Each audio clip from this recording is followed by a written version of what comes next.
تعالوا نعمل مع بعض سلطة رنجة، فكرة جديدة وهتعجبك جدا.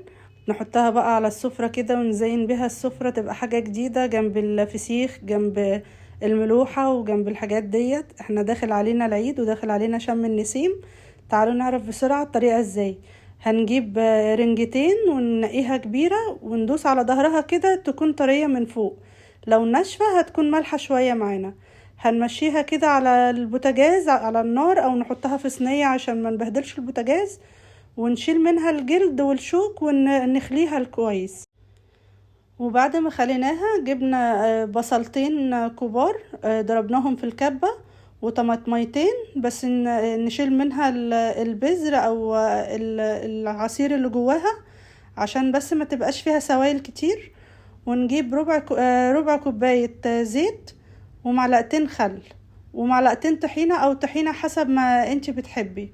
ولو بتحبوها سبايسي هنحط قرن فلفل حراق، لو مش عايزين تمام، عايزين تحطوا اخضر بارد ده برضو تمام. هي كده خلصت. بصوا في 5 دقايق تقريبا بتكون الاكلة خلصانة.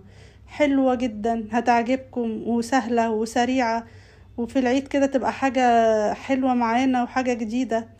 يا ريت بقى ما تنسونيش في اللايك وفي الكومنت وفي الشير، وما تنسوش تتابعوني على الصفحة الجديدة مطبخ مريان أديب وطبلية مريان أديب. بجيب لكم أفكار جديدة وأفكار حلوة وسهلة وسريعة. ديت طريقة بصراحة أنا اتعلمتها من حماتي، يعني أفكار حلوة وجميلة وطريقة صعيدي كده. تقدموها بقى مع طماطم، مع فلفل حراق، مع خيار، مع جرجير، مع خس، مع حاجات خضرة كده تبقى خطيرة. ما تنسوش بقى تكتبولي في التعليقات طريقتكم ازاي، وكل سنة وانتم طيبين.